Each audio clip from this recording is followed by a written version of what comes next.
I think we'll go ahead and get started.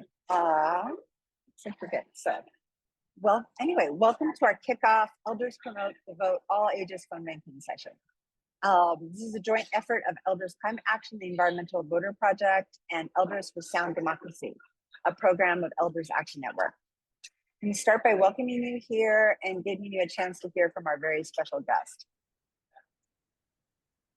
So I'm Pam Vergun. I'm the project manager for Elders Promote the Vote. I have a multifaceted background that includes being a social science researcher, a policy type, a traditional storyteller, and the only dual federal plaintiff mom. I and my special guest today are the All and Juliana et al., the federal youth climate lawsuit. Before we turn to our guest, I'll give you just a really quick view of the project, especially for those of you who haven't been part of these calls before. This work that we're doing is really created by the Environmental Voter Project, who has been working since 2015 using long-term evidence-based election-focused approach to building the power of the environmental movement. Elders Climate Action, ECA for short. ECA alone has reached more than 1 million voters since we began our partnership with EVP in 2017. We were joined in 2020 by Elders for Sound Democracy. Together, we have contacted over 9.5 million voters. All of these voters are people who are identified as likely to think that the climate is the most important issue facing us. The voters we have mobilized for local, state, and federal elections are the ones who typically don't vote or have never voted before. They registered to vote, they care about the climate, but something has been keeping them from voting. And our goal and our success has been to turn them into super voters, getting them to turn out for every election so that their voices will be paid attention to by the people running for elections and in office. We've now worked on over 1,500 elections so far. Thank you so much for being part of this one. Legally, important thing to remember is that EVP and ECA must remain nonpartisan. We don't endorse or talk with voters about specific parties, candidates, or even policies. For making calls, the great thing is that we know through randomized controlled trials that the nonpartisan messaging we use is proven to increase turnout among unlikely voters.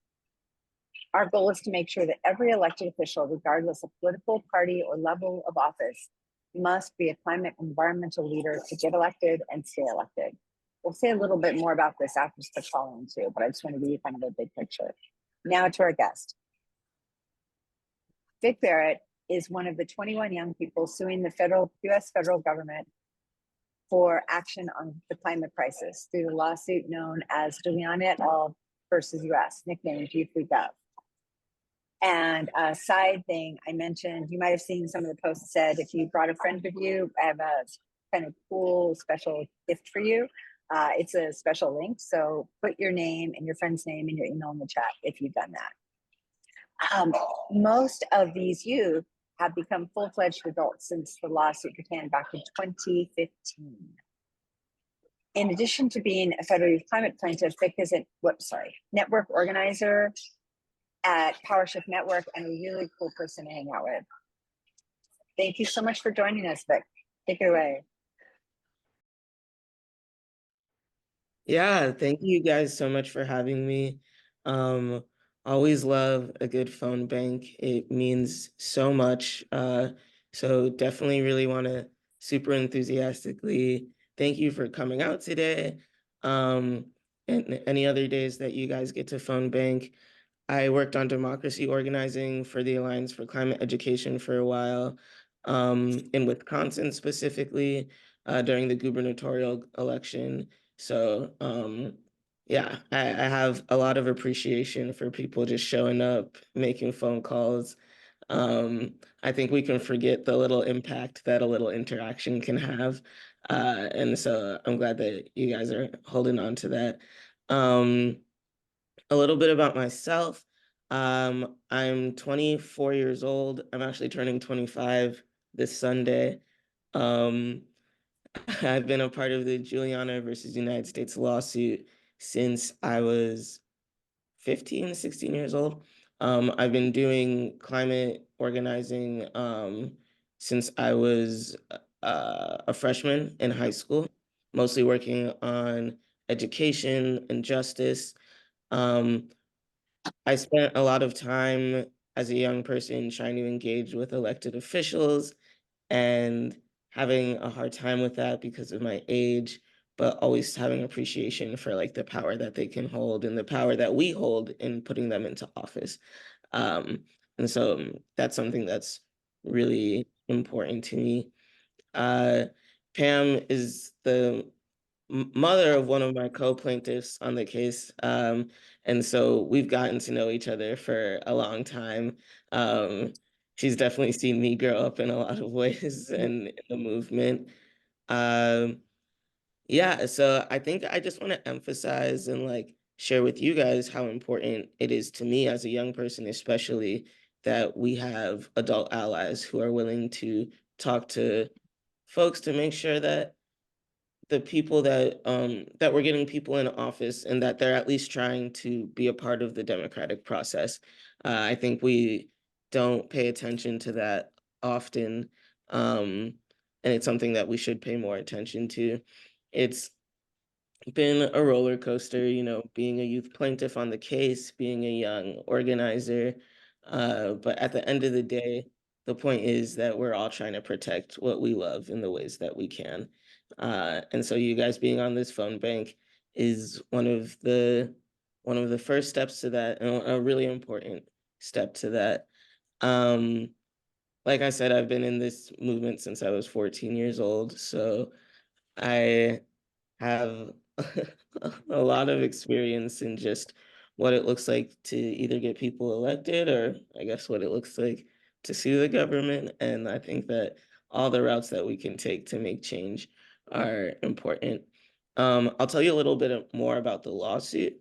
So basically in 2015, 21 young people sued the US federal government on the basis that um, the US federal government has known since going all the way back to the 1950s that fossil fuel infrastructure could be catastrophic to the climate.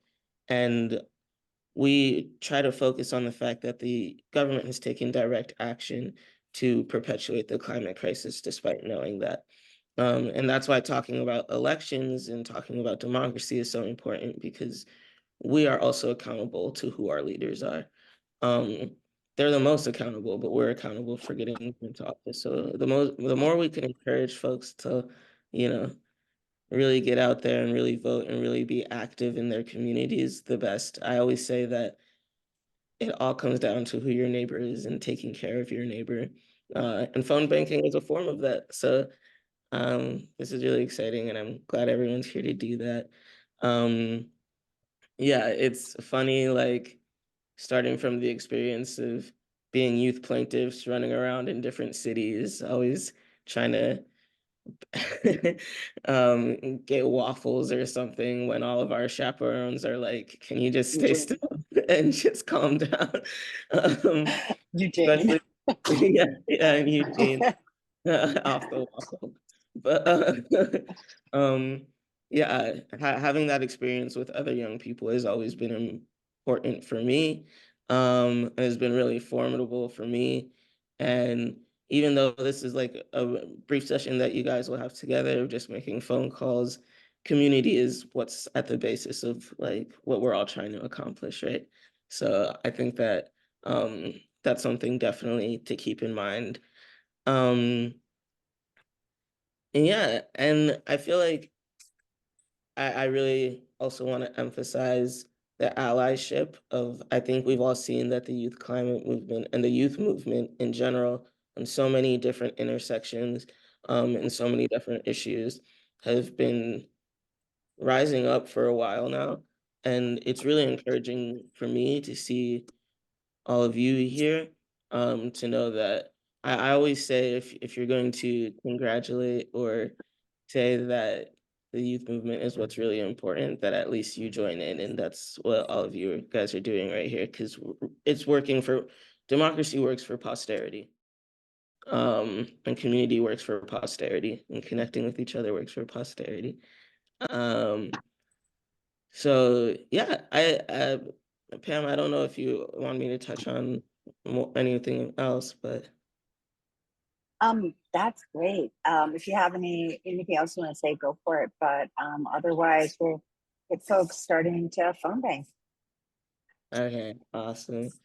Yeah, and also I guess I'll just add, like I said, I was a democracy organizer for a while. I know phone banking can feel like a lot, but like I said, each one of those little interactions means the world, even if it's a short call, a long call, whatever you get out of it. Um, it's us just engaging in our shared experience of being in community with each other. So good luck. Yeah, perfect. Thank you so much, Vic. Have a wonderful rest of your day.